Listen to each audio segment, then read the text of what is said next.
nggak pernah ngaji tapi bisa baca Al-Quran. Iya. Nah, kuntilanak dengan pocong itu sebenarnya wujudnya memang dia dasarnya ada kuntilanak, ada pocong, apa memang jin yang menyerupai? Yang korinnya ini beda. Korin itu sama yang patat dia apa beda? Ciri-ciri orang yang nggak bisa kena santet itu seperti apa? Ya logikanya bisa nggak sih seorang paranormal itu memasukkan benda ke dalam si perut yang mau disantet nih, misalnya wah masukin jebret gitu kan.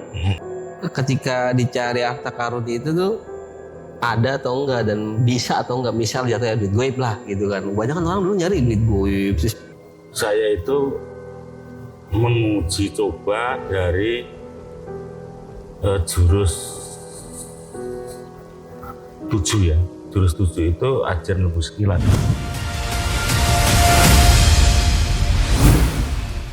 Assalamualaikum warahmatullahi wabarakatuh. Nah, kembali lagi nih bersama gua Hendra Aditya dan Mbak Yai di channel Susurau. Cuman kali ini ada yang berbeda karena memang lagi situasi yang seperti ini, memang udah peraturan pemerintah karena ada PPKM, jadi kita agak terhambat untuk melakukan penelusuran karena di sepanjang jalan pun memang banyak penyekatan. Jadi kita memang mau tidak mau kita mematuhi peraturan pemerintah, ya nggak Pak? Iya, betul. Dan sebelum melakukan syuting juga kita udah melakukan prokes yang seperti biasa ya, kita pada sehat, ini ya awalnya pada sehat semua, jadi terpaksa kita ya buka masker juga, nggak apa-apa lah. Nah, kali ini sih season untuk mengisi, daripada kita nggak ada penelusuran, saya hari ini akan membahas, selama ini kan penonton belum mengenal nih Mbak, sosoknya Mbah Yai Sutrisno ini seperti apa, pengalaman dia dari dulu sampai sekarang hingga bisa seperti ini tuh kita akan bahas. Kita akan tanya-tanya nih awal atau cikal bakal Mbah seperti ini tuh dari mana, dari tahun berapa, itu akan kita bahas nanti nih. Ya Mbak? Iya. Contohnya misalnya langsung aja dah saya nanya nih, awal dulu Mbah bisa seperti ini, atau memang ada keturunan, atau memang belajar Mbah? Jadi gini, kita awal dari saya bisa begini, awalnya itu saya itu setiap tadarusan itu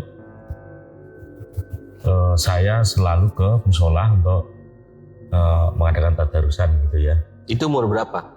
Itu sekitar kelas 5 SD ya. Kelas 5 SD. Jadi istilahnya kayak pada awamnya kita ngaji biasa lah, kayak anak kecil dulu kan, kalau orang tua dulu kan biasa kalau mau maghrib tuh ngaji di tadarusan gitu. Saya tuh nggak pernah ngaji. Oh berarti nggak pernah ngaji? Nggak pernah ngaji, tapi saya bisa baca Quran. Nggak pernah ngaji tapi bisa baca Al-Quran? Iya. Itu dari umur berapa? Itu dari saya mulai itu sekitar kelas 4 SD ya. 4 SD itu saya sudah tergolong anak-anak yang paling paling aneh lah gitu ya. Maksudnya dari segi tidak pernah belajar kemana-mana, dan guru-guru kita itu kan tahu semua. Kalau murid-muridnya siapa ngaji itu kan tahu semua.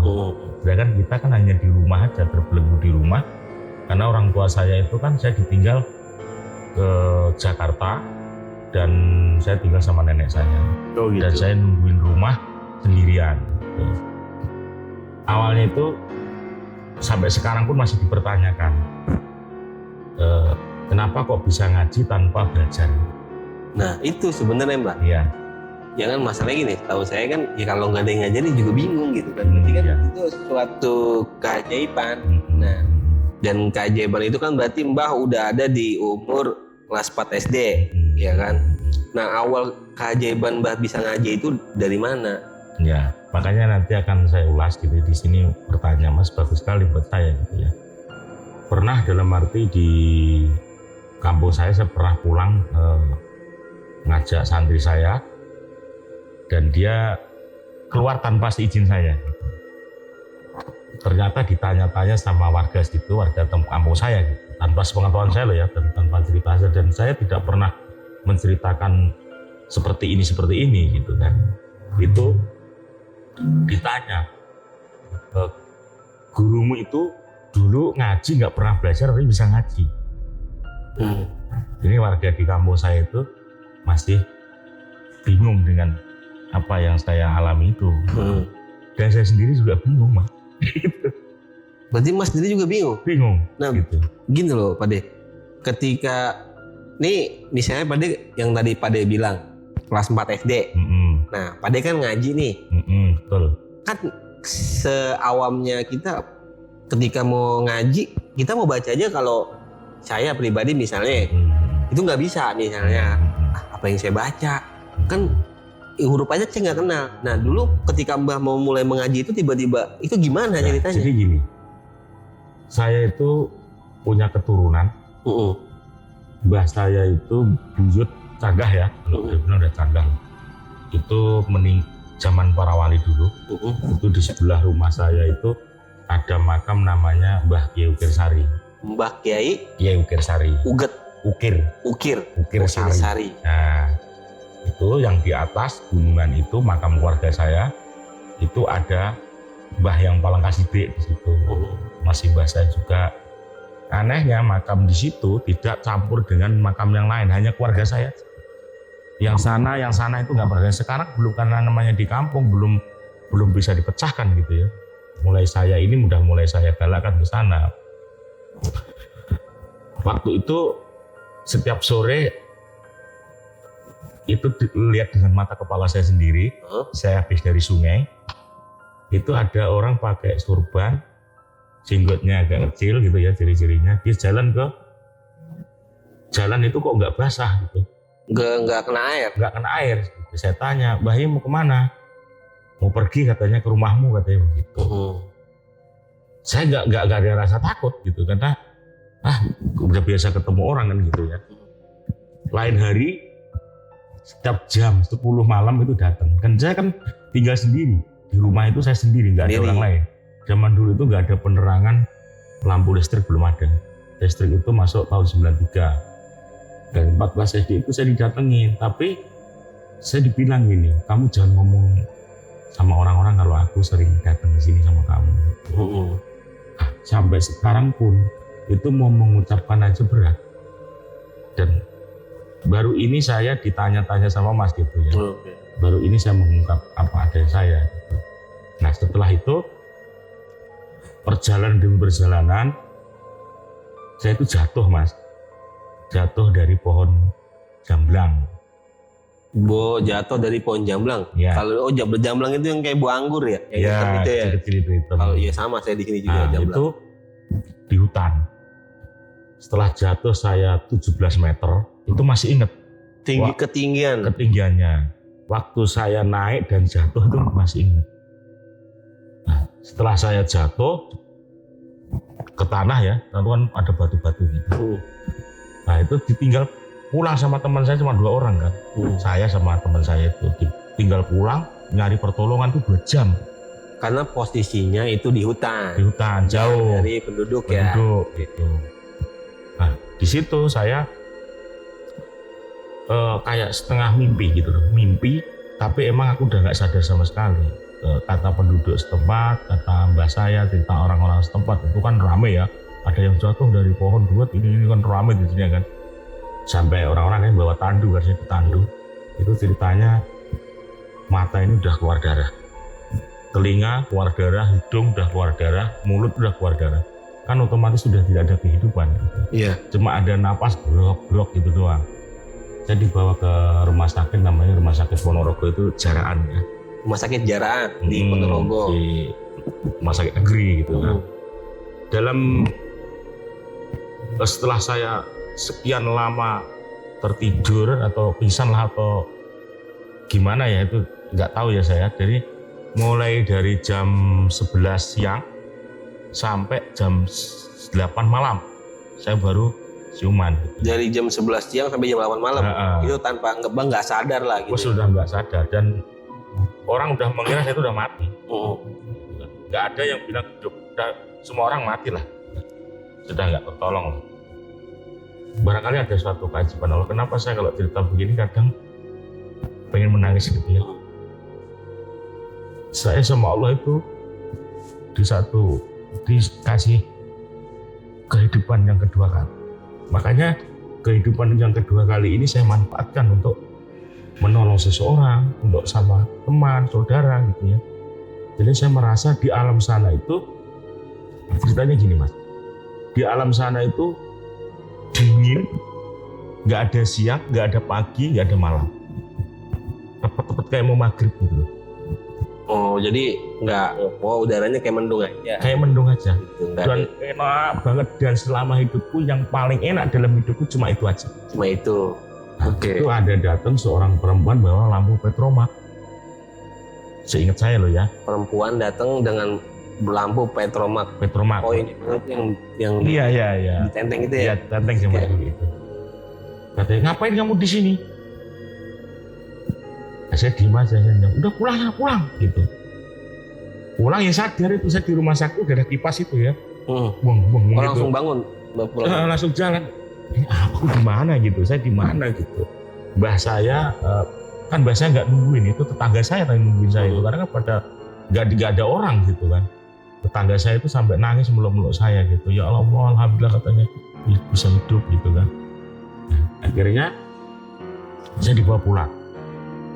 Setelah dibawa pulang, saya katanya orang pinter di situ yang ditanyakan sama bapak saya, katanya saya mau dibuat tumbal namanya batu selo gemplang.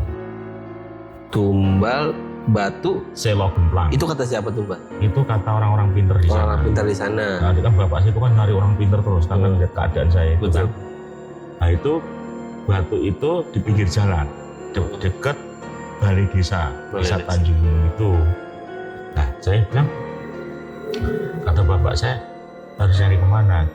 Delalah ada seorang kiai di situ dari Malang, Surabaya.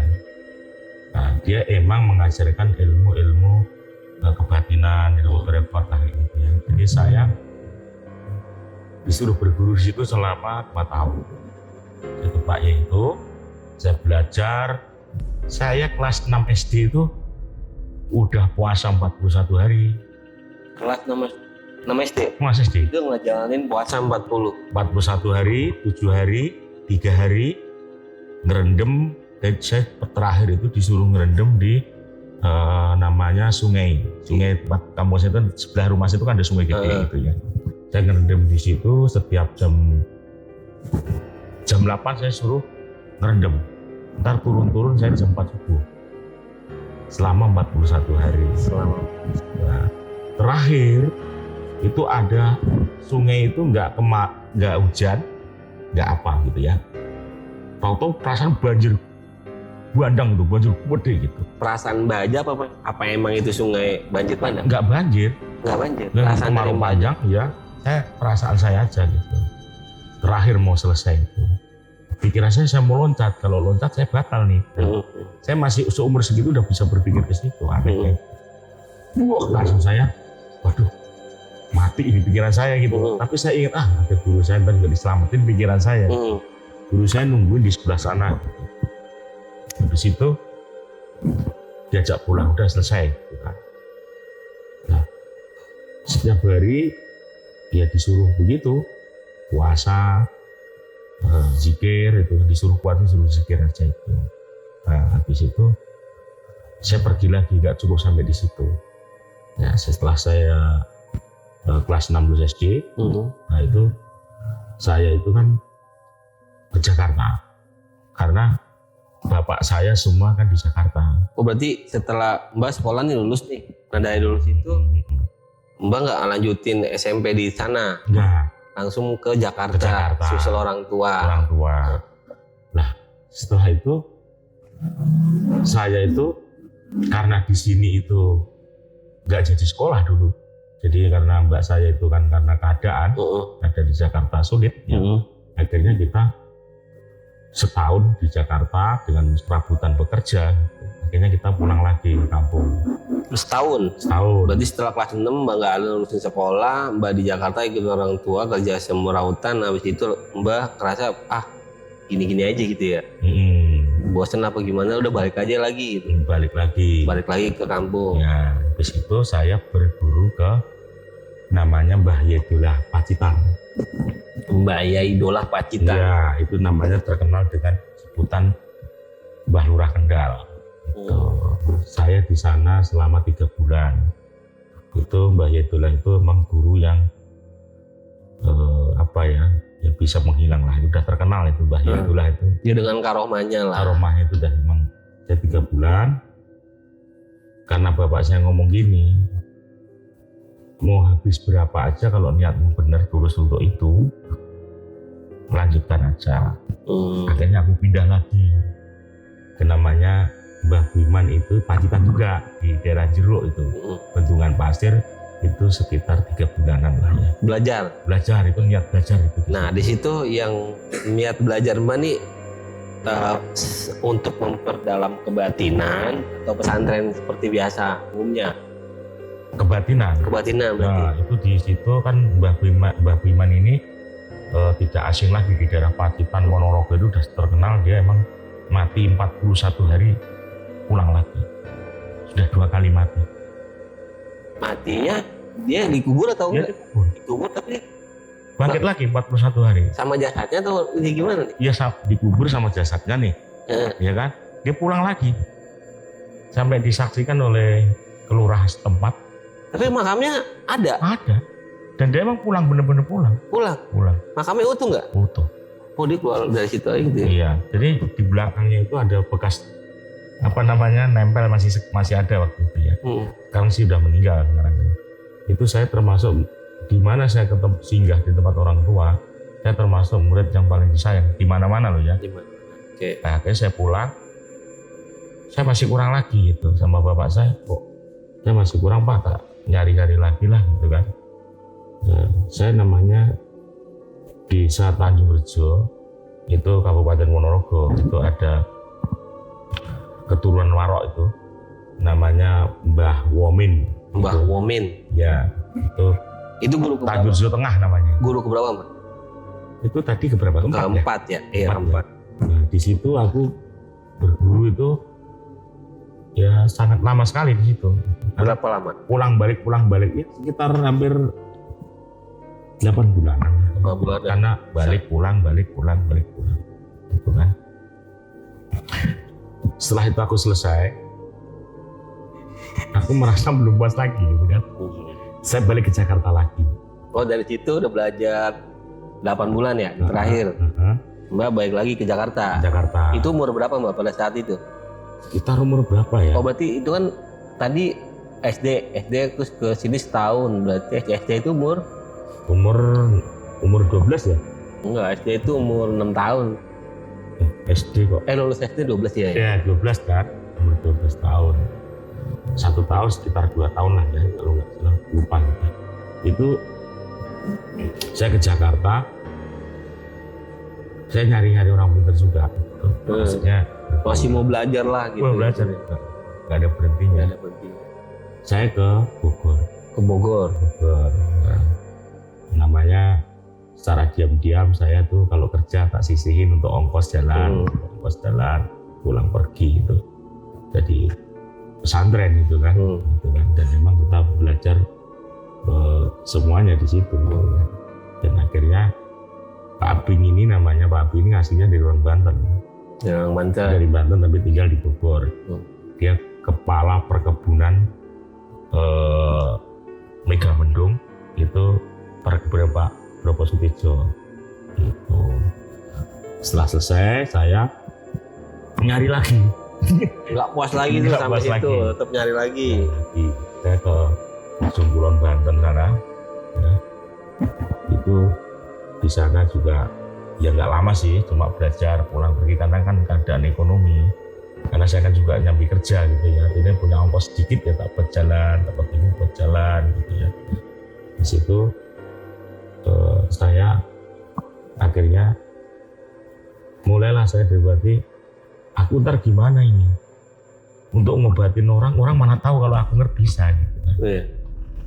Saya ingat kata guru saya gini, Mbak Yeni, kamu nggak usah unjukin apa yang kamu miliki, cukup kamu diam aja, nanti ada jalannya sendiri.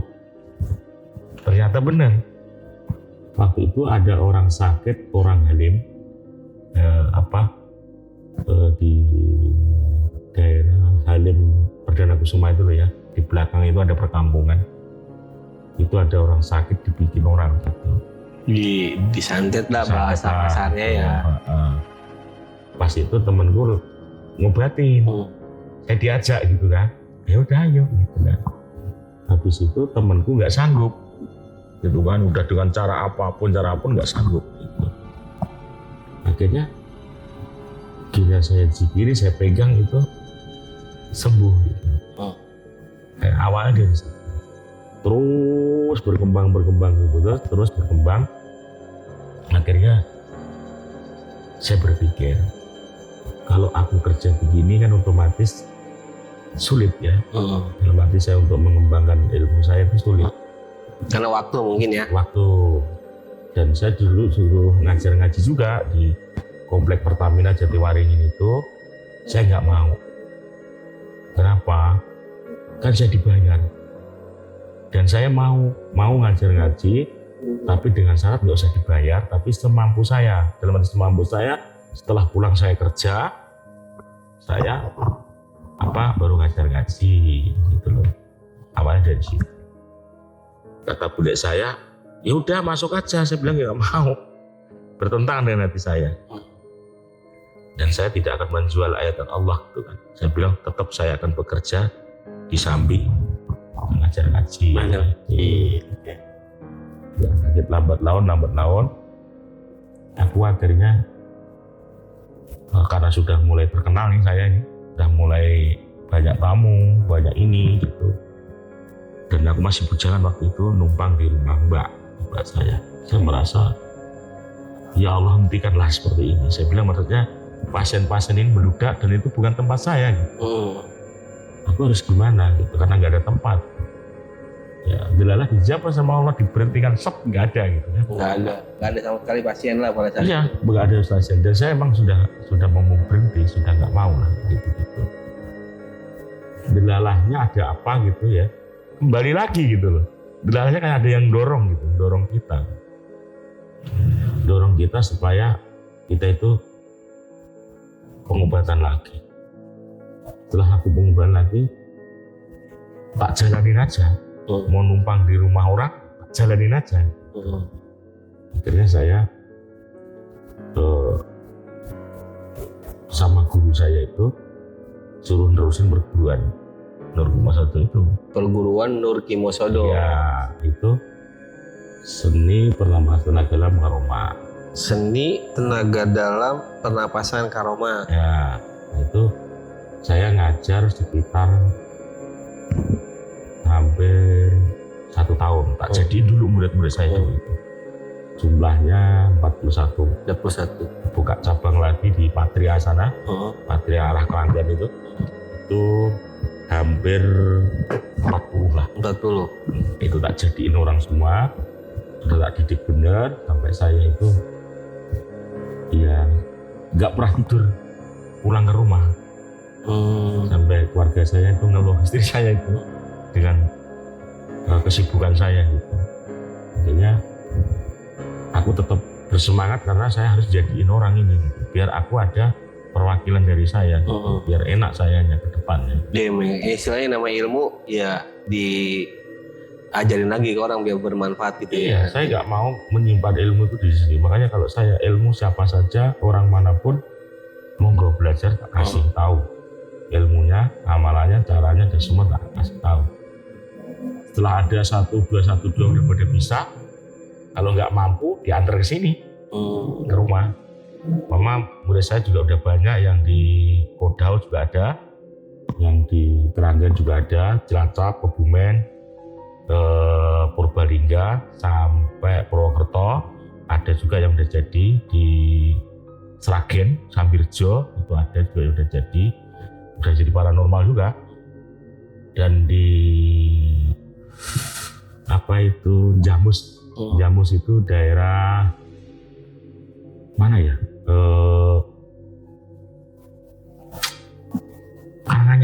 Karanganyar itu ada 2 orang. Dan itu benar-benar sudah lulus dari kita dan seterusnya akhirnya saya sampai sekarang ini gitu. Nah, dari pengalaman maksud saya gini, ketertarikan Mbah di dunia jatuhnya sih sebenarnya kayak al-hikmah ya. Iya. Pengobatan lah. Nah, pengalaman Mbah nih yang memang paling sulit biasanya ketika memang kita untuk berbuat atau ngobatin seseorang kan ada kendala Mbak, ya kan? Ada kendalanya gini, karena yang kita pegang itu setahu saya pribadi, misalnya, ini agak berat. Pernah nggak kejadian yang memang ini susah untuk menangani satu pasien atau memang karena itu ada nggak pengalaman seperti itu? Pernah, saya mengalami berak darah pernah itu mengalami gitu ya. Karena terlalu berat buat saya. Berbenturan gitu kan? Berbenturan. Tapi saya sistemnya kan gini. Saya membantu orang itu tidak hanya di waktu dia datang, selesai, pulang udah. Enggak kalau saya. Tetap saya bantu terus sampai tuntas, sampai sembuh. Itu kalau saya begitu Mas. Oke. Berarti kurang lebih memang dasarnya Mbak tuh memang belajar dari awal, dan memang karena yang mengajari mungkin dari beberapa kiai-kiai. Iya. Jadi di alam gaib itu ya percaya dan tidak percaya, sampai sekarang pun aku juga nggak percaya gitu. Saya belajar, ada yang ngajarin namanya Mbah Pirsari itu sampai sekarang pun aku kadang-kala masih kurang percaya kok saya bisa begini gitu. Gak habis pikir gitu. Jadi ya pengalaman tadi ya apakah gimana setelah saya mengalami jatuh itu, jadinya melihat alam-alam gaib, kalau makhluk-makhluk astral itu kadang nggak usah menjamkan mata. Berarti tanpa menjamkan mata itu udah terlihat sendiri. Karena memang Mbah udah belajar gitu. Iya. Karena kadang orang kan begini, nggak percaya gitu ya. Wah, masa sih gitu kan. Tapi dengan suatu keadaan kadang-kadang orang bisa merasakan sendiri gitu kan, dari suatu kehadiran makhluk itu baru dia percaya dengan kita gitu, bahwa benar Mbak ini kan gitu. Jadi kayak gitu. Berarti kalau secara orang awamnya ketika mau belajar tuh bisa berarti ya Mbak? Bisa. Tapi dengan melewati beberapa tahapan. Kayak puasa, itu pasti puasa itu wajib ya? Wajib. Jadi puasa wajib. Senin Kamis itu sebenarnya kan kita wajib sebenarnya ya, untuk kita ya. Pastinya untuk ilmu karomah itu perlu.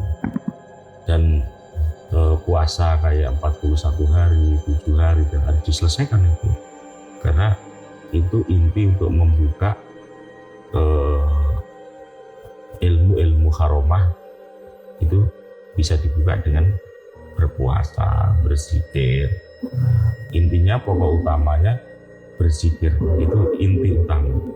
Nah yang tadi kan saya bilang gini Mbak, berarti kan secara tidak langsung orang awam seperti saya itu biasanya itu berarti belajar ya, karena yang saya tanyain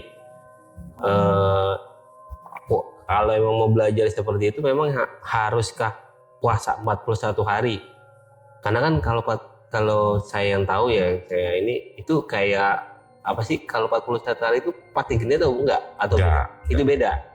Oh, berarti tetap puasa seperti biasa, keluar rumah atau biasa aja? Biasa. Oh, biasa. Jadi gini, kalau orang-orang ahli Torepa itu minimal kiai atau ulama-ulama besar. Kenapa kadang-kadang ngomongnya tidak masuk akal pikiran manusia biasa? Karena mereka tidak akan mampu untuk menembus ke sana. Dan jalurnya juga udah beda. Contohnya gini,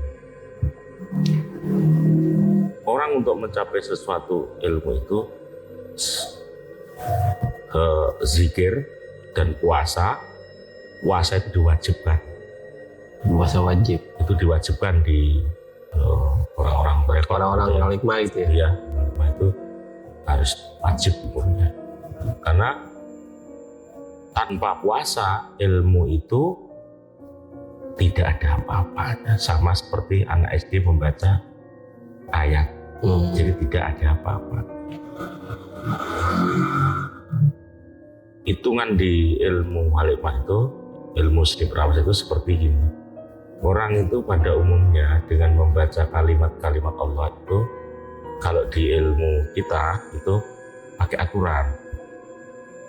Bukan hanya umpama baca la ilaha illallah kan hanya la ilaha illallah, tapi tidak ada kekuatan satupun dan tidak ada bisa merasakan kekuatan-kekuatan Allah yang sebenarnya. Itu ada aturan-aturannya lah di situ. Ada aturan-aturannya. Iya. Makanya orang jarang sanggup gitu loh, karena yang kita jalanin itu nggak mudah, godaannya juga besar, dan kita setiap malam melek, nggak pernah tidur, gitu ya. Saya itu paling tidur jam 4 antara paling kadang ya jam 3, nggak mestilah ya, itu kadang ya 11 gitu. Misalnya 11 itu dalam arti bahasa Indonesia nggak sama sekali. Itu kerjaan kita gitu. Nah, yang saya tanya lagi, ketika Mbak terjun ke dunia seperti ini kan otomatis nggak serta-merta dengan jalan yang mudah. Berarti kan banyak proses tahapan yang memang ada kesulitan. Iya. Nah, di antaranya kesulitan itu tuh seperti apa contohnya, Mbak? Ini namanya dalam belajar kayak misalnya puasa 41 hari dan memang terus kita zikir. Itu kan biasanya mungkin ada hal yang menggoda biasanya. Nggak mulus seperti itu aja kan? Ya, itu ada nggak sih? Ya, ayo macam-macam godaan. Jadi gini, seperti kita mengamalkan satu ayat. Itu sebenarnya kan harus tuntas itu. Dan kita tidak boleh takut. Pernah kita jalanin mengamalkan satu ayat, bersolawat gitu ya pada Kanjeng Nabi itu. Pernah datang namanya, kalau di orang dulu itu buta gitu ya, buta hijau itu. Kalau buta hijau? Kalau orang-orang dulu ya ngomong, kalau sekarang apalah kelasnya itu. Jadi ya kayak di bentuknya itu kayak di wayang orang gitu loh. Yang itu pas ketika apa tuh, Mbak? Lagi zikir. Lagi zikir. Itu kita mau mencapai suatu perlu pendamping. Kita ini kan harus perlu pendamping. Karena seperti saya ini nggak akan perlu pendamping, itu pasti perlu. Apa namanya, Mbak? Pendamping kita. Pendamping. Itu dari bangsa jin. Itu pasti. Pasti ada. Kenapa? Kalau nggak begitu, kita manusia ini kan sifatnya kan tidak mempunyai suatu kelebihan yang lebih. Kalau setan itu kan mempunyai jin itu kan mempunyai suatu kelebihan yang tidak dimiliki oleh manusia. Contohnya menembus tembok, dan dia nggak pernah tidur. Nah, kita nggak bisa ngobatin orang, bikin disandet orang. Tahu-tahu orang yang nyandet itu nggak terima. Satu contoh seperti itu. Kita lagi tidur enak-enak. Kalau kita nggak siaga satu, nggak ada suatu pendamping, gimana kita mati? Itu loh. Oh, berarti kita harus, kalau untuk belajar seperti ini kayak Mbak itu berarti harus ada pendamping. Iya. Bukan maksud dalam artinya pendampingnya kita memang sebenarnya ada pendamping. Iya. Yang ngedampingin kita. Iya. Nah, itu dari keturunan atau memang kita atas amalan yang kita lakukan? Jadi gini, amalan yang kita lakukan, jin itu yang sudah kita tundukkan. Jin yang kita tundukkan. Nah, seperti contohnya gini. Setelah kita mengamalkan satu ayat itu, jin itu mau membantu kita. Dan berarti bukan numpang loh ya. Bukan numpang, bukan ini, bukan. Jadi contohnya kita lagi dalam satu kesulitan pengobatan. kesini saya nggak kasih apa-apa, udah pulang aja. Mama jaraknya jauh, kan nggak mungkin aku bisa megang si pasien ini. Dengan salah satu-satunya kita nyuruh bangsa jin itu suruh datang ke rumahnya, alamatnya si ini, ya orangnya seperti ini, datengin, dan penyakitnya apa, dan harus diapakan, obatnya apa. Itu untuk memudahkan kita. Karena jaraknya kan jauh, nggak mungkin aku, mama kayak kemarin ada suatu pasien dari Kediri. Dia telepon lewat phone, nah itu gimana kita mau mengobatinya kalau nggak pakai, dalam arti bangsa goib gitu, nggak bisa. Nggak cukup dengan pakai air aja, beda pakai air doang. Cara menundukkannya si jin ini nih seperti apa nih, Mbak? Dengan kekuatan zikir kita dan kita tidak tergoda. Gitu. Dan tidak batal waktu kita menjalankan amalan itu. Iya besar umumnya itu semua hampir semua begitu. Tapi gini loh, secara logika berarti kan jin ini kita taklukkan dengan jikiran, dengan amalan kita. Terkadang yang saya mau tanya, jin ini tuh bisa melenceng nggak sih atas dari tugas kita? Misalnya kayak saya nih, lu kesana nih, terus lu ini. Ya namanya, kalau manusiawi kita kan, aku males banget kan gitu. Apa maksudnya gini loh, dalam artian kayak kita nyuruh seseorang, nyuruh orang nih, otomatis gue minta upah, kasarnya seperti itu. Nah kalau bangsa jin tuh kayak gitu nggak sih, atau dia harus kita upahin atau enggak? Kalau jin kepret ya, itu berarti jin kepret kayak memedik lah gitu ya. Itu iya ya kan, tapi kan kita bukan pakai jin yang seperti itu. Dibilang jin muslim lah kayak gitu. Iya. Jadi kalau disuruh ke sana ya dia ke sana gitu. Dan dia bisa ngatasi segalanya. Sama dia juga berzikir juga. Berarti kita nggak ada perjanjian lah sama dia. Nggak ada perjanjian. Jadi dia juga berzikir juga, membantu kita tambahan. Gitu. Pernah saya didatengin setelah wirid mengamalkan suatu ayat, itu nyata. Ini kan dulu kan tempatnya kan sekolahan, pohonnya gede-gede. Waktu saya ngajar murid-murid saya itu, saya zikir di kamar sendiri karena kan pada latihan kan. Dan saya biarin aja setelah saya zikir, itu ada, setelah saya zikir itu datang sebuto hijau lah gitu. Jadinya siungnya itu segede gini itu, giginya, taringnya, rambutnya itu sepantat lah, gimbal gitu, orang bodoh tinggi gitu. Suaranya itu geterin, suaranya itu kayak gitu, kayak getar lah kita. Nah itu dia ngomong sama saya, ikut saya tak muliakan hidup. Ya saya nggak mau. Ngapain kamu? Ngomong kamu itu musuh saya. Ngapain aku mau sama kamu? Kejar-kejaran itu. Kejar-kejaran sama dia? Iya. Bener-bener kejar-kejaran bahwa aku suruh ngikut dia, aku nggak mau. Nggak mau, itu sampai sempat kejar-kejaran. Dan itu sudah saya ceritakan ke murid-murid saya, ya kepada siapa aja ya, tidak saya kurangi, tidak saya lebih, memang kenyataannya seperti itu. Gitu. Tapi kalau gini Mbak, sebenarnya saya mau nanya nih, kita itu sebenarnya ada nggak sih pendamping secara lahiriahnya? Kita tuh sebenarnya tuh ada pendamping nggak sih? Semua ada. Itu semua ada. Iya. Nah, pendamping itu tuh dari keturunan atau memang, atau kayak saya pernah dengar namanya korin gitu. Nah, yang disebut korin itu seperti apa Mbak? Yang mendamping kita tuh korin kita atau apa tuh? Jadi gini, waktu kita di dalam perut ibu kita, itu namanya ada yang tapa selama 9 bulan bersama kita waktu bertapa, itu namanya kangkau adiaris durpapat 5 pancer. Papat 5 pancar ya. Nah, itu yang dimaksud kalau di Islamnya itu kan malaikat yang mendampingi kita kanan kiri samping atas bawah. 4 berarti. Ya, itu yang mendampingi kita. Gitu. Kenapa orang disandet itu kadang-kadang nggak mempan?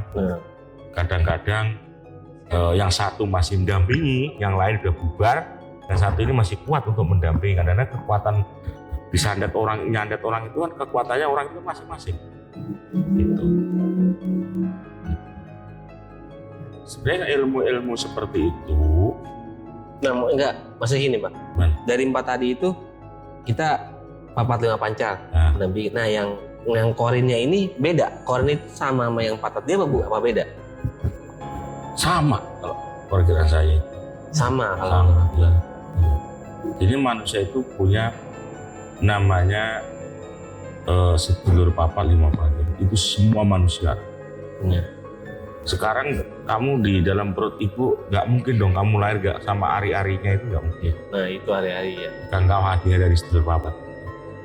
Makanya kalau orang-orang harimau itu kayak kita sering kita hadiah Fatihah. Kenapa? Kita nggak usah sebut pun, di dalam keadaan apapun dia akan selalu membantu kita. Keadaan kita dibikin orang atau orang nggak senang sama kita, itu sudah cukup membantu kita. Nah, biasanya yang saya mau tahu nih, kan orang seperti apa sih Mbah? Kan kalau Mbah sering mengobati seseorang yang memang sering terkena teluh lah, santet lah. Nah, yang saya tanya, orang yang nggak bisa kena itu tuh orang yang seperti apa? Mas, kan ada misalnya ada cerita nih gue mau nyantet dia gitu, tapi dia nggak kena. Nah, maksud saya ciri-ciri orang yang nggak bisa kena santet itu seperti apa? Gini, manusia itu tidak ada ciri-ciri yang nggak bisa kena santet. Ingat, itu pasti bisa. Pasti bisa, karena Nabi sendiri pernah kena santet. Ya. Nah, cerita hadisnya ada ayat jelas bahwa pernah Kanjeng Nabi itu kena santet bertahun-tahun itu Nabi, seorang Kanjeng Nabi besar Muhammad sallallahu alaihi wasallam, apalagi kita yang masih tergoda dengan duniawi gitu. Tapi cara penangkalannya sebenarnya ada nggak sih supaya kita tidak terkena untuk orang-orang yang jahat seperti kita? Seperti orang mau jahatin kita gitu. Ada penangkalnya. Garis besarnya kan sudah dikasih tahu sama ayatnya, sudah jelas. Ya kan? Ayatnya jelas di dalam surat Qul A'udzu Birabbin Nas, surat Al-Falaq itu kan sudah jelas. Ya kan? Dan kita itu berlindung hanya kepada Allah. Allah hanya menurunkan 2 ayat untuk tameng santet dan teluh. Qul a'udzu birabbil falaq dan qul a'udzu birabbin nas. Kenapa kok gitu? Ya jelas ayatnya. Kita berlindung kepada Allah dari tukang-tukang sihir meniupkan ubul-ubul di waktu malam. Tukang-tukang santet, tukang teluh. Itu ayatnya diturunkan. Nah, di sisi lain ada juga banyak. Gitu. Di ayat-ayat lain tuh ada banyak sekali. Surat Al-Baqarah juga ada. Jadi tinggal pilih aja. Gitu. Tinggal sesuai dengan keyakinan intinya kita. Sih sebenarnya kalau ketika kita mendekatkan diri kepada Allah, ya mungkin bisa jadi salah satu itu penangkal. Iya. Tadinya orang berbuat jahat kita ya karena kita dekat sama Allah, ya mungkin jadi nggak bisa. Iya. Jin itu kelasnya ada dulu kan. Jin itu berkelas-kelas. Ada tingkatannya, ada kelas-kelasnya. Ada yang bisa ngaji, ada yang enggak, tetap ada yang lebih sakti lagi. Ya sekarang gini, kelasnya kuntilanak genderuwo gitu kan. Itu kan mudah diatasi.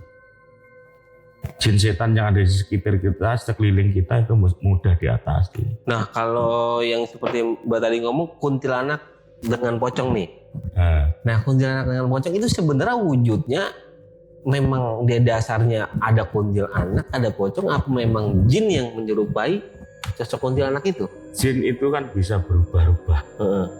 Dia tak jelaskan dari tadi depan tadi bahwa manusia itu jin setan itu mempunyai kemampuan yang tidak dimiliki oleh manusia. Dia bisa berubah-ubah wujud.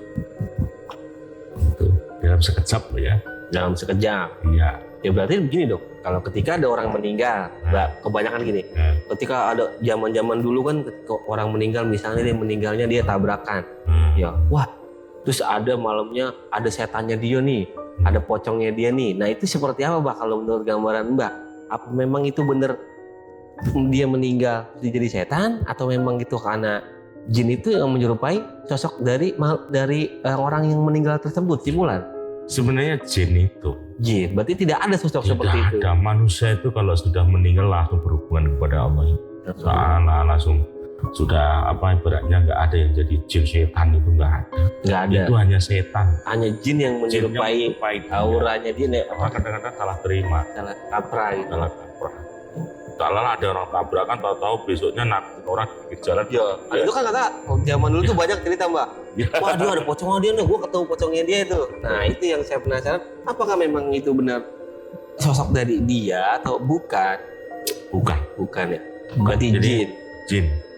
Kalau orang meninggal, ceritanya orang meninggal nih biasanya gini. Ketika orang meninggal, kalau orang-orang dulu nih biasanya ngomong seperti ini.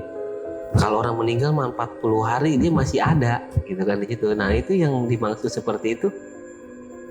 Setahu saya kan ketika kita meninggal itu 7 langkah orang pergi dari makam tersebut, malaikat tuh untuk mempertanyakan kita, amal kita, segala perbuatan kita di dunia kan gitu. Nah, pernyataannya selama ini banyak didengar ataupun udah lumrah ya. Jadi kalau orang meninggal dia 40 hari masih ada di rumah. Nah, itu maksudnya seperti apa, Mbak?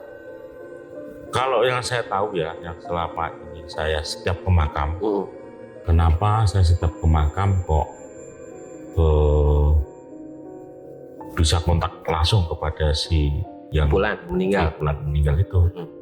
Saya juga di luar nalar pikiran saya. Selama saya bertawasul di situ dan berzikir di situ, pasti yang penunggu yang makamnya kita pasti datang ke kita. Dengan hitungan detik tuh ya, gelap gitu, seperti kita tuh setengah enggak gitu. Buat gitu hilang kaki gitu kan. Paling kode nggak sampai ngomong terocos gitu enggak. Belum pernah kita ngalamin seperti itu. Cuma hanya sekejap aja gitu, hitungan detik bahwa aku tuh ada di sini. Kenapa bilang begitu? Sudah dijelaskan bahwa manusia ini mati sampai akhir zaman dan sampai bumi ini kiamat gitu ya, itu nggak akan pergi dari alam kubur karena dijelaskan nanti akan dikumpulkan di padang mahsyar dan tulang belulang akan dibangkitkan sama Allah dari kuburnya dan manusia akan digiring ke padang mahsyar. Jelas bahwa manusia itu akan di kuburan terus kan ada siksa kubur. Berarti nggak ada tuh, berarti kayak 40 hari dia masih di rumah itu nggak ada. Nggak ada, cuman kebudayaan mungkin cerita rakyat aja gitu kan. Kalau ya sudah di kuburan ya sudah menunggu sampai trompet sangkakala menunggu siksa kubur sampai akhir zaman di situ aja. Baru kita nanti dibangkitkan tulang belulang kan Allah sudah mengatakan seperti itu. Tulang belulang akan dibangkitkan dan akan dikirim kepada masyarakat, kita berkumpul di sana nantinya loh ya. Bahwa itu udah jelas, berarti selama orang itu meninggal berarti masih di alam kubur, nggak akan kemana-mana, terbelenggu di situ. Makanya kan setiap malam Jumat disuruh pulang nengok anak cucunya kayak gitu kan, gitu, itu kan udah jelas, gitu. Ya berarti itu hanya cerita dari kebudayaan yang berkembang di masyarakat. Padahal pada meninggal emang nggak ada kan. Iya. Nah dari sosok gini Mbak, untuk ketertarikan Mbak nih di dunia Al-Hikmah itu apa sih maksudnya? Mbak tuh tertarik di dunia Al-Hikmah itu untuk niatnya maksudnya untuk menolong orang ataupun memang karena memang demen aja ke dunia? Ini saya jelasin lagi ya mulai dari awal, sedikit tak kutip aja sampai gini. Zaman dulu pesantren itu nggak kayak zaman sekarang. Beda. Dulu pondok pesantren itu hanya ngupas Quran dan hadis. Sekarang ditambah-tambah embel namanya, ditambah-tambah ada matematikanya, ada itu modern ya. Sebenarnya saya setuju kalau pondok pesantren itu ya kupas saja Quran dan hadisnya aja, jangan kemana-mana. Kan itu belajar agama kita di situ, gitu kan. Itu saya setuju sebenarnya dibalikin dibalikin dulu kala ya. Dulu kala itu kalau pesantren udah nggak neko-neko ya, Quran aja yang dibahas. Quran kita selama 5 tahun itu ikut ya, itu ya dikupas itu aja, nggak aneh-aneh gitu. Dan pertanyaan Mas tadi apa? Agak lupa, mohon maaf. Ya maksudnya ketertarikan Mbah di dunia hikmah ini tuh niatnya memang karena memang Mbah tuh senang dengan makhluk-makhluk atau memang ada niatan ya memang untuk mengobati orang ataupun untuk lebih ini lagi menolong orang lah. Ya, sebenarnya tidak senang. Nggak mau, sebenarnya nggak mau. Sebenarnya nggak mau. Kalau saya bisa kembali seperti dulu lagi, Pengen normal aja bisa gitu. normal aja kayak orang-orang biasa. Kenapa? Satu, menyita waktu, Mas. Melek, malam itu nggak pernah tidur, itu menyita waktu. Semua harus menanggung risiko, semua risikonya ada semua di situ. Paling berat kita itu risikonya. Orang-orang pada ngorok, pada tidur-ngorok, kita masih melek mata. Udahlah Pak Yai, tidur sore aja. Ya tetap nggak bisa, itu kewajiban kita. Nah, dalam artiannya nggak bisanya kenapa Mbak? Ya karena itu sudah kewajiban. Jadi bahwa Mbak harus zikir tiap malam. iya, kan masih banyak pasien-pasien yang karena memang untuk nolong orang. Dan saya kan gini sudah ngomong tadi, saya dikasih kehidupan kedua oleh Allah. Setelah saya ibaratkan, anggap aja lah tadi mati suri. Gitu. Dan saya di alam sana itu benar-benar melihat alam yang benar-benar alam yang sudah orang meninggal itu seperti itu, yang tidak ada siang, tidak ada sore, dan tidak ada malam, dan tidak ada teman. Dan saya benar-benar mengalami bahwa sampai sekarang itu saya benar-benar ngasih tahu orang-orang itu bahwa setelah kita nggak ada, mayat kita mau digelempangin, mau dilindas nggak akan berasa, Pak. Udah nggak mikirin jasad kita, udah nggak kepikir. Contohnya seperti itu. Waktu saya keluar darah, telinga diminumin udah nggak masuk air, semua udah napas tinggal di atas leher. Ibaratnya sampai berapa jam aku nggak sadarkan diri itu. Itu aku nggak peduli dengan jasad, nggak berasa. Di alam sana enak. Udah malas tak enakan di sana gitu. Wah, enak banget.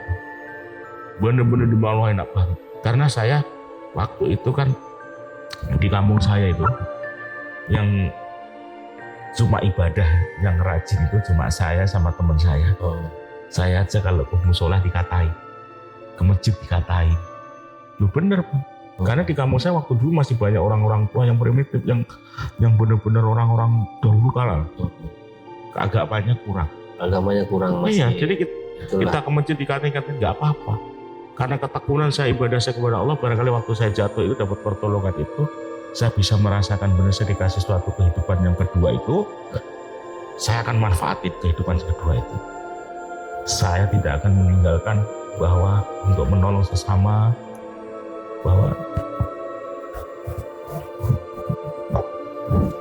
kalau saya itu dulu seandainya Allah tidak ngasih kehidupan kedua buat saya, barangkali saya nggak ketemu Mas, nggak ketemu yang lain-lain. Makanya saya tuh kalau sering cerita itu masa lalu saya waktu saya nggak ada itu selalu saya menangis. Karena apa? Ya Allah, saya terima kasih gitu. Iya, atas memang udah dikasih kehidupan kedua gitu. Jadi saya dikasih kehidupan kedua ini adalah saya manfaatkan sebaik-baik mungkin untuk menolong seseorang tanpa kita mengharapkan imbalan uang sedikit pun. Dan alhamdulillah sampai sekarang pun saya tidak pernah dari pasien kita minta atau apa, nggak pernah saya. Kita jalin aja, dan kehidupan saya ya seperti ini gitu loh.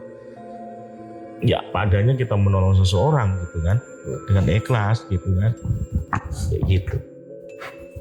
Jadi kehidupan kedua ini saya benar-benar nyaman. Dan omongan saya tadi, saya begini apa yang saya ceritakan tadi bisa dipertanggungjawabkan dan bisa ditanyakan ke kampung halaman saya, tempat tinggal saya di waktu saya masa kecil saya. Yang di Ponorogo ya Mas? Ya, dan saya jatuh itu bisa bertanggungjawabkan karena itu kenyataannya emang saya jatuh dari pohon dut dan emang saya nggak sadarkan diri itu dari jam 11 siang sampai jam 11 malam. Gitu.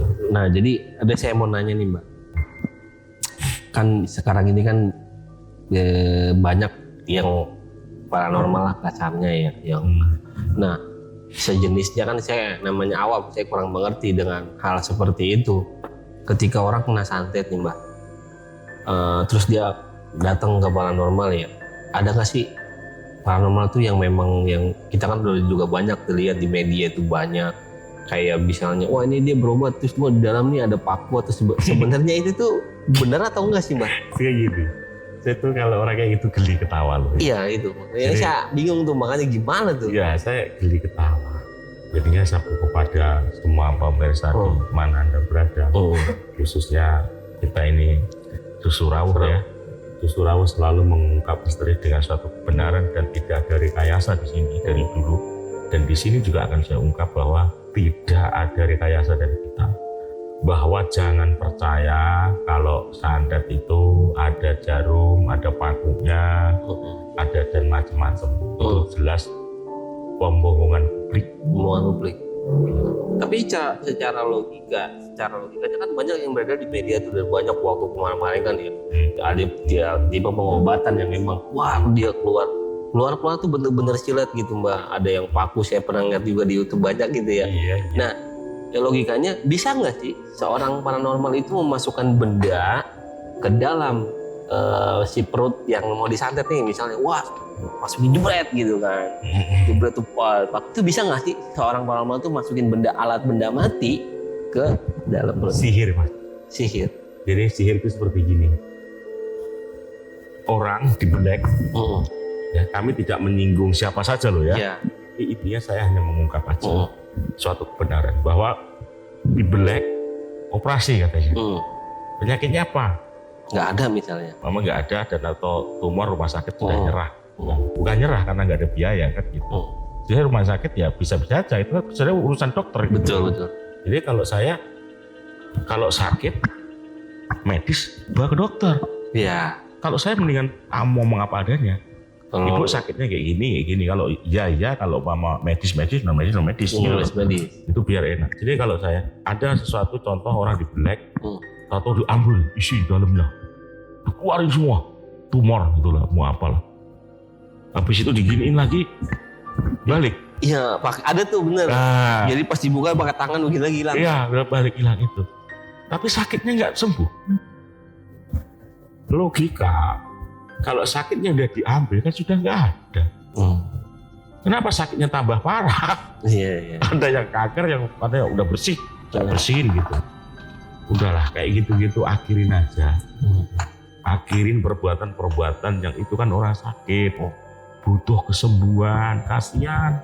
Kasarnya kalau dia mau itu berbentuk penyakit medis ya medis aja udah. Gitu kan? Medis aja dan kalau emang ada kekuatan gue, ya kita bisa menyembuhkan. Kalau mampu ya tidak mampu ya jangan dipaksa. Ngomong apa adanya aja, nggak usah pakai mengada-ada, gitu loh. Pada umumnya di kita banyak yang mengaku-ngaku seperti itu. Banyak. Ada yang silat dimut dulu. Iya. Saya pernah kok datang ke tempat pengobatan seperti itu. Ya itu profesi dia lah. Saya bilang saya nggak menyebutkan nama, tapi pernah saya mengalami seperti itu. Tapi tamunya Mas antri Mas, karena orang mau dibohongi. Makanya orang kita ini orang Indonesia pada umumnya ojo gumunan. Kalau orang Jawa bilang tuh ojo gumunan. Ya maksudnya jangan terlalu terlena dengan gumunan, aneh, wah dan seterusnya.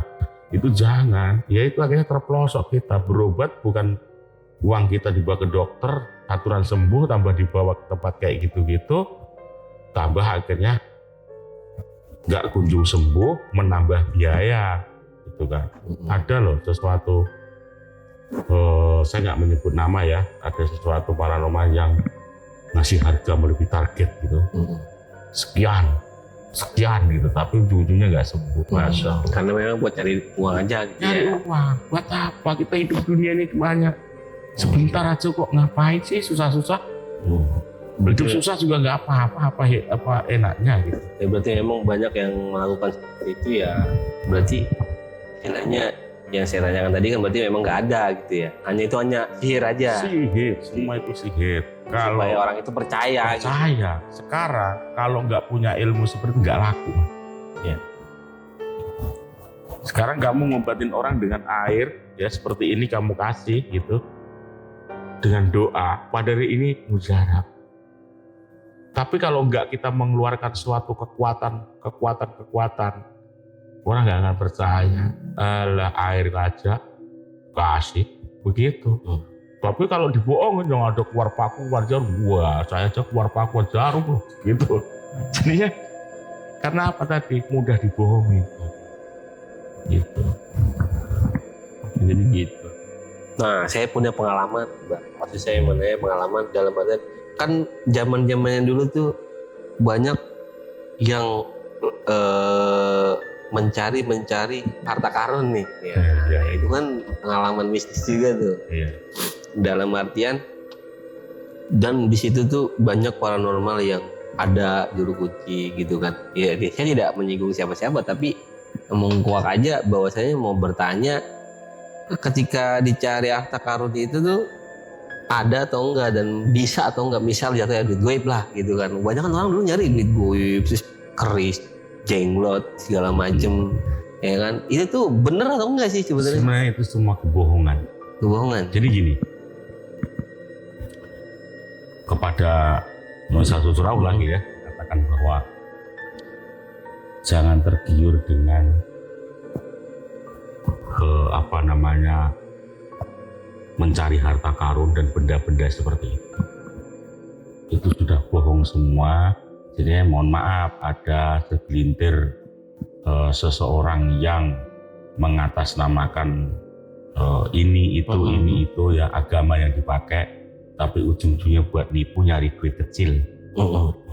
Gitu. Tapi bahwasanya memang nggak ada. Ya nggak ada. Dan bisa narik pun bohongan, Mas. Gitu. Beli kan ada ya, terdengar dulu logam Pak Karno gitu ya. Ya secara logika aja, namanya logam masa disempurnakan jadi emas itu kan nggak mungkin bisa. Kita bicara logis saja. Jadi kadang-kadang orang aneh gitu aja percaya banget. Kalau kita ya enggak gitu kan. Ya emang ada kekuatan Allah Ta'ala, kita kan nggak tahu ya kan. Nasib manusia, ada yang berzikir karena saking zikirnya getol, mohon kepada Allah getol, delalah orang nggak punya. Kita lagi zikir tahu-tahu dijatuhin brek. Yang jatuhin uang ya siapa yang nggak tahu, tapi itu kan hanya dalam arti 1001. Tapi ada yang kayak gitu ya ada. Ada, tapi 1001. Ya katanya ada, kan kita minta rezeki kepada Allah. Allah itu kan sudah bilang rezeki itu kan datangnya dari 1000 jalan. Bukan dari ikhtiar aja. Ya tergantung ketekunan kita kepada Allah, memohon kepada Allah itu gimana gitu. Ada. Gitu. Oh gitu. Iya. Jadi bukan bilang nggak ada, tapi kalau yang kabar berita yang di mana-mana kayak gini itu udah bohong semua itu. Udah bohong semua ya, Mbak ya. Berarti si orang paranormal itu berarti ada ya, kalau kayak tadi kan Mbah belajar tadi kan karena dengan guru, ya kan, belajar dengan guru. Nah, ada nggak sih kalau paranormal itu dia memang bersekutu dengan jin yang saya tadi bilang tadi, yang jin ibrit lah misalnya, kan kita bisa bedain ketika ada yang kita taklukin dengan zikir dan ada yang kita bikin perjanjian nih, Mbah. Nah, kalau paranormal yang bikin perjanjian itu ada apa enggak sih, Mbah? Ada, banyak. Tapi efek sampingnya itu ya buat ke dia nanti ya? Dia menanggung kan gini loh. Orang nyupang itu seperti orang nyupang aja gitu ya. Ada yang nyupang dengan harta. Apa? Harta. Dengan jalan dia usaha atau maju semakin besar. Ada. Dan ada yang lewat dengan suatu paranormal. Contohnya pelaris lah. Ya ujungnya pelaris. Jadi gini, kita minta ke suatu sendang atau tempat yang angker, pohon besar gitu. Kita mohon di situ dan kita supaya nanti saya jadi paranormal hebat dan terkenal, dan nanti saya akan mempersembahkan sesuatu ke situ kalau saya sudah jadi orang hebat. Jadi numpang itu ada 2 jalan. Ada jadi paranormal, ada untuk usaha. Ada. Jadi orang itu dikasih air itu ya sembuh aja. Ini namanya udah sama jin dan setan gitu. Pernah nggak mengalami sesuatu yang benar-benar membuat takut? Itu apa gitu? Pernah atau tidak? Dan kalau emang ada itu apa gitu? Kalau takut itu manusiawi ya. Iya. Jadinya ada suatu penampakan itu besar kecilnya itu pasti ada rasa takut. Gitu ya, ada, nggak ketang sedikit itu pasti ada. Jadi ya nggak langsung, nggak saya takut sama sekali. Enggak tahu.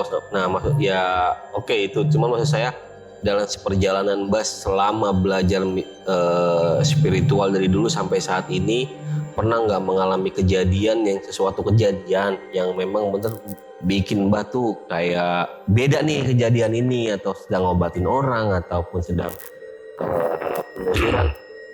rasa takutnya beda gitu Mbah. Kira-kira itu apa? Gini, waktu latihan namanya itu julukannya kan Gondrong gitu ya. Julukan apa tuh? Nama santri saya itu namanya Gondrong. Ini dulunya itu pemabuk, peminum, dan akhirnya dia istirahat minum dengan ikut saya, alhamdulillah gitu. Waktu saya itu menguji coba dari jurus 7 ya. Jurus 7 itu ajar nebus kilat. Dan itu setelah saya bilang mulai kontak, saya belum mulai, saya belum membacakan doa gitu, rapalan, amalan gitu ya. Saya mulai amalan, dia sudah memasukkan goib gitu kan. Memang dia yang paling bagus lah di antara teman-temannya, itu dia paling cepat dan paling bagus gitu kan. Gerakannya itu tanpa terkontrol. Jadi dia pas dia mau masuk, blek gitu, itu dulu ada pintunya ya, ini ada pintunya, itu jatuh, buak gitu kan. Itu nyawanya itu lepas, napasnya hilang. Oh itu napas hilang? Napasnya hilang, benar-benar nggak ada gitu. Saksinya itu istri saya kan sampai kaget kan gitu, karena benturan saking kencengnya itu keluar semua sama anak saya waktu itu. Bapak saya dari kampung itu pas dilarah ke sini gitu kan, kaget gitu. Itu aku cemas, itu benar-benar di luar ruang saya, di luar jangkauan saya, kok terjadi seperti ini gitu. Nah terus akhirnya itu kan akhirnya saya kan ingat untuk membalikkan sukma itu. Ya sukma itu setelah hilang napas gak ada loh, habis tak dengerin itu udah gak ada, hampir 2 jam aku tuh pusing saya mau teriak kemana gitu, mau lari kemana, guru sudah gak ada semua. Itu yang paling cemas yang perasa alam. Dan benar-benar saya bingung gimana saya harus ngobatin ini, mau nyari pertolongan kemana. Saya berpikir aja, lama-lama saya ingat dengan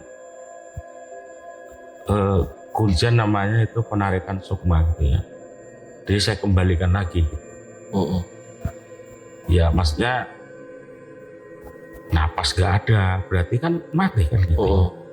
Dalam waktu selama itu, saya lama itu karena saya bingung gitu. Ya diobati, dibalikin, orang itu benar-benar napasnya gak ada, udah terlentang aja. Saya coba gitu, barangkali saya ingat amalannya, dan untuk membalikkan sukma itu saya masukkan gitu, saya masukkan kembali, itu langsung gitu sadar. Pas sadar itu belum begitu normal itu, nambah ada kalau 1 jam itu udah nggak bisa ngapain, badan gerak semua nggak gerak. Jadi gimana ini caranya ini kan gitu. Jadi nah saya berdoa kepada Allah dan saya zikir, dan seterusnya saya minumin air, baru dia mulai pulih gitu kan, mulai dikit-dikit pulih gitu. Itu saya bel, dia setelah itu pulang, aku masih khawatir itu. Ya bingung gitu. Takut dia balik lagi kayak gitu lagi. Iya, gitu lagi. Saya bingung masih gimana caranya gitu. Saya telepon gitu lewat temennya, gimana? Nggak kerja, waduh. Pikiran saya nggak kerja berarti kan sakit kan gitu. Ternyata selama 3 hari itu kayak luluh lantah, jadi badannya itu nggak bisa buat apa-apa, lemes dan tidak mempunyai kekuatan daya sedikit pun, kayak rontok ini kaki-kaki itu kayak rontok. Setelah itu sembuh dengan sendirinya. Selama 3 hari itu saya kontrol seperti itu. Dia sembuh dengan sendiri. Itu pengalaman yang benar-benar buat Mbak takut lah. Bukan takut lagi. Pertanggung jawabnya kan penuh saya nanti. Kalau sampai nggak ada, sampai kayak gimana. Ternyata ilmu dari selip rampasan ini nggak bisa buat main-main ini. Ini jurus yang 7 ya, jurus ke-7 itu emang aturannya kan nggak boleh sebenarnya digunakan untuk untuk praktek antara sesama untuk memasukkan kekuatan gaib ke dalam tubuh wadah manusia itu sudah beda-beda gitu. Jadinya aku belum pernah nyoba. Saya coba ajen dari Lembu Sembilan itu saya coba. Ternyata dahsyat juga gitu, luar biasa. Dan sampai sekarang pun aku nggak pernah berani gitu. Oh gitu. Ya pun ada orang marah atau apa, saya lebih baik ngalah diem karena saya takut terjadi yang seperti itu. Oh, gitu. Trauma lah. Trauma ya, ada trauma di situ. Nah, bicara tentang tadi yang sebut Mbah bilang sukma nih. Nah, sukma itu apa sih artinya? Maksudnya sukma itu dalam bicara orang kan banyak raga sukma kayak film-film di Aling Dharma sukma ya. Nah, yang dimaksud sukma itu sama nggak sih sama korin kita? Kan biasanya kayak orang sukma itu yang saya tahu misalnya kayak di film-film nih Prabu Siliwangi sukmanya dia lagi berantem terus dia celak mana gitu. Iya. Sama nggak? Sukma itu sama korin sama nggak? Beda jauh. Sukma itu yang di dalam tubuh manusia seperti ruh gitu loh ya, seperti ruh gitu kan. Kita pernah mengajarkan namanya untuk meraga sukma. Meraga sukma itu juga diajarkan di situ. Iya, ada pelajarannya. Ada pelajarannya, dan umpama kata Mas tadi bilang kita umpama mau ke mana gitu ya. Kita di sini kita bisa kemana gitu kan sukma itu kan bisa kemana-mana. Sedangkan kita tidur pun itu sukma kita nggak ada di dalam tubuh kita. Nggak ada. Ya kan? 80% itu milik Allah. Betul. 20 milik kita. Lah, 20 itu sangat kecil sekali kalau kita tidur gitu. Sewaktu-waktu sukma ada yang tidur nggak balik sukmanya dan sampai meninggal, itu kan dikatakan meninggal karena tidak balik. Banyak kejadian seperti itu. Nah, berarti dalam logikanya gini, ketika sukma itu kan tadi Mbak bilang si anak murid Mbah dia sukmanya hilang gitu kan. Dia nggak napas. Nah, kalau kita tidur kan kita napas nih. Sukma kita nggak ada 80%, 20%-nya ada. Nah, yang saya tanyakan gini, ketika sukma itu nggak ada di kita, itu detak nadi kita sama jantung kita tuh masih ada apa? Di waktu kita meraga sukma itu? Iya. Ngedenyut nadi kita sama napas kita tuh ada apa nggak ketika sukma kita keluar? Ada, karena itu kan ada unsur kesengajaan.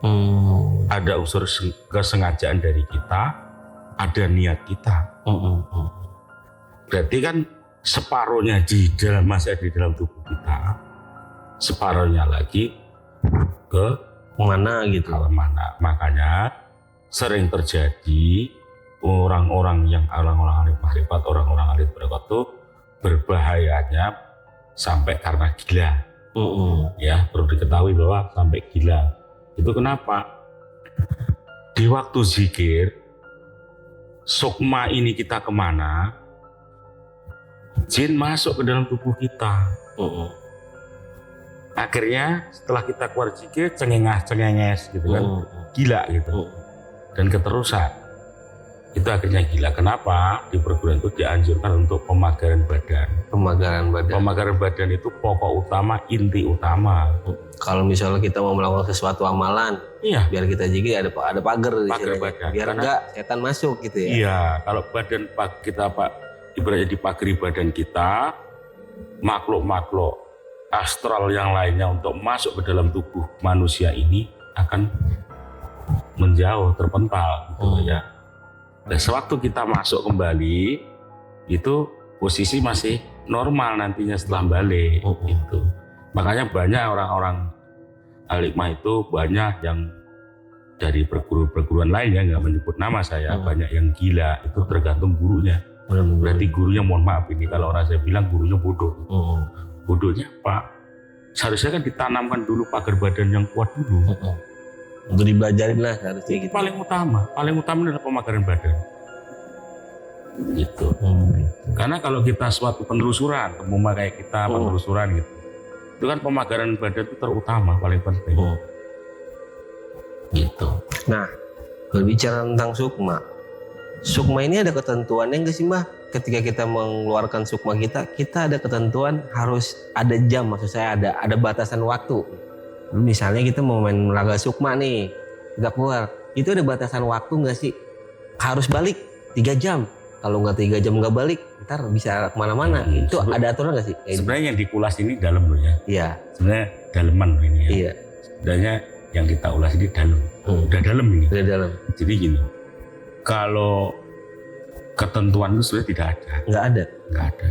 Kita minta berapa jam. Kalau hipnotis ya. Ya itu Ya, kalau hipnotis bisa hitungan. Kan amalannya juga udah beda. Hipnotis sama amalan untuk raga sukma gitu kan. Raga sukma itu tidak ada hitungan jam. Tidak ada hitung bebas berarti. Bisa. Ya. Selama dia mau kemana gitu kan tinggal. Ya nggak ada. Nanti delalahnya balik dengan sendirinya tanpa sebenarnya nggak dikendalikan, tapi bisa masuk dengan sendirinya, kembali lagi sadar. Dan emang kalau kita bicarakan ini itu emang sulit dimengerti oleh akal dan pikiran logika itu nggak akan masuk. Karena hanya orang-orang tertentu yang tingkatannya sudah minimal ma'rifat atau rekodnya sudah jalan gitu ya. Tapi orang awam pasti masa sih gitu. Ya, karena tidak kalau pengen tahu ya belajar. Makanya nggak tahu, makanya kan akhirnya orang itu nggak belajar. Berarti secara nggak langsung orang awam kayak saya nih bisa gitu kan belajar. Bisa. Tapi dengan tahapan yang memang prosesnya yang lumayan. Yang saya bilang untuk mencapai orang-orang rekod dan ahli ma'rifat itu nggak segampang yang kita bayangkan. Hanya modal kadang-kadang gini loh. Jangan mengecap orang dari suatu pakaian. Ya kan? Caplah dengan apa adanya. Tapi kemampuannya mereka liluih gitu kan. Contohnya orang-orang tertentu ya ada yang ngedek pasar, kiai-kiai itu yang menjalani lelaku lah, kalau orang Jawa bilang itu lelaku, kalau lelakon itu dengan kesabarannya dia menjadi pura-pura jadi orang gila di pasar gitu. Jadi perjalanan untuk mencapai tingkatan itu emang luar biasa, banyak jalan dan memang sulitnya untuk kita alami. Di luar nalar lah. Di luar nalar. Contohnya ya tadi saya bilang ke belakang lagi tadi bahwa nggak semudah itu. Sekarang orang kan mikirnya begini, daripada saya puasa lapar. 41 hari itu kan lama gitu. Lama.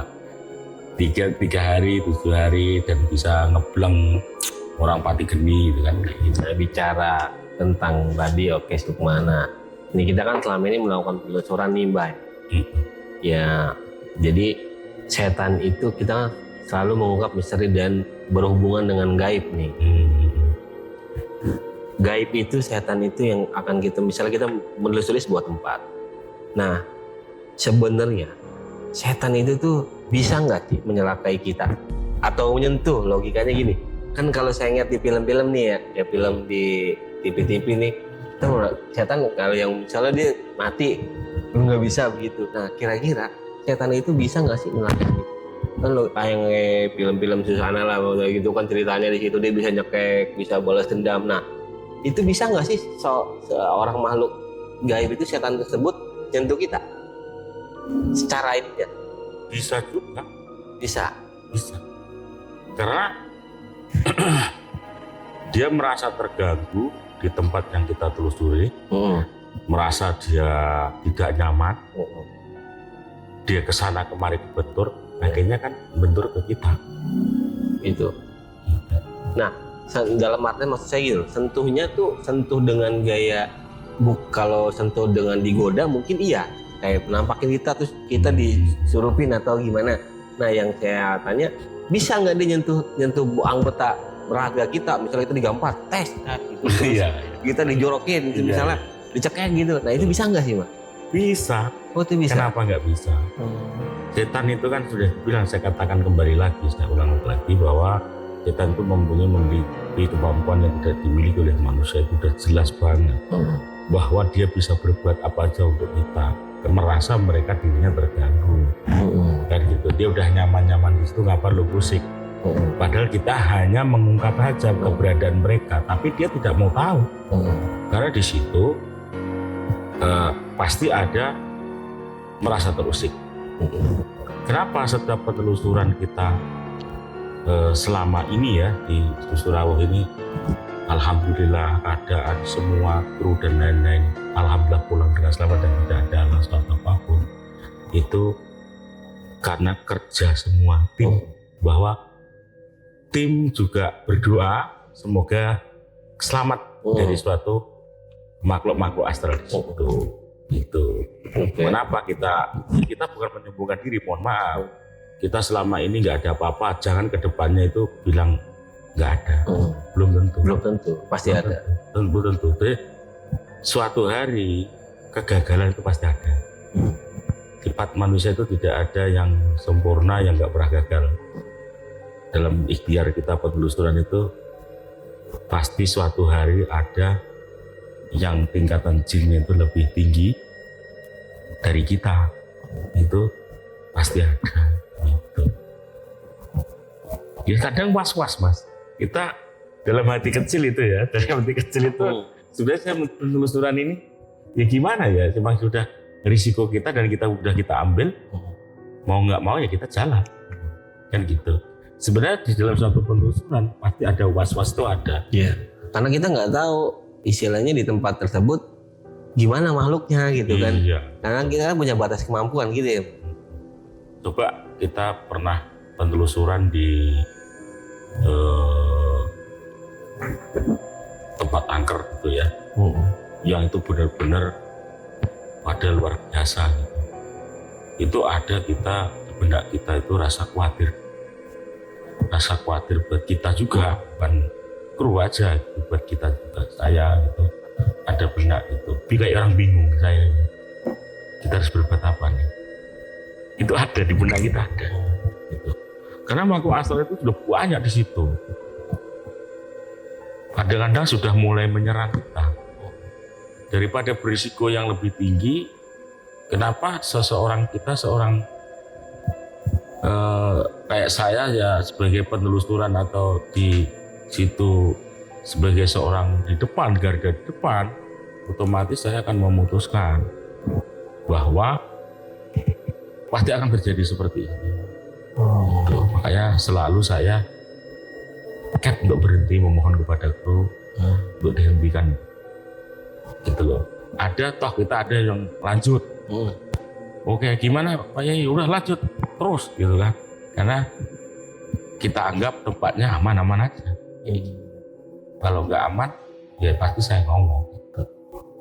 Kayak gitu. Jadi secara realnya setan itu bisa menyentuh kita gitu kan ya. Iya, bisa. Jadi memang kalau memang ngerasa terusik, kita bisa disentuh. Iya. Ya mungkin istilahnya kita juga berarti secara tidak langsung harus punya pagar juga gitu kan. Untuk istilahnya tidak, kalau dia memang mau lebih interaksi ke kita udah punya istilahnya tameng gitu ya. Tameng. Contohnya waktu penelusuran kita di Bandung gitu. Itu mediator mau membunuh dirinya sendiri, mau menyekek gitu ya, nyekek, sampai kayak gitu. Itu kan ngeri banget gitu. Jadi dia memaksa diri sampai gemeter, sampai panas dingin gitu. Tangannya itu kita giniin aja nggak bisa, waku gitu, mau nyekek dirinya sendiri. Masa dirinya mau dibunuh kan gitu. Berarti kan ada makhluk yang ganas gitu, yang jahil, menggerakkan tanpa di luar nalar dia, seperti itu. Intinya ya cukuplah sekira saya ngulas tentang Mbak Yai ini ketika awal dulu beliau bisa jadi seperti ini ya. Setelah diceritakan ternyata memang banyak proses yang dialami, yang contohnya dari ketika kecil mati suri ya, Iya. Mbak, ya. Mati suri terus dia belajar, dan belajarnya mungkin bukan cuma satu guru doang, tapi ada beberapa guru dari Jawa sampai ke Pulau Banten juga, dari Bogor. Next penelusurannya nanti setelah PPKM mungkin baru kita melakukan penelusuran ya, Karena Mbak. ya terkendala oleh kondisi dan memang ini peraturan pemerintah, ya harus kita taatin peraturan pemerintah. Mau nggak mau kita Ya.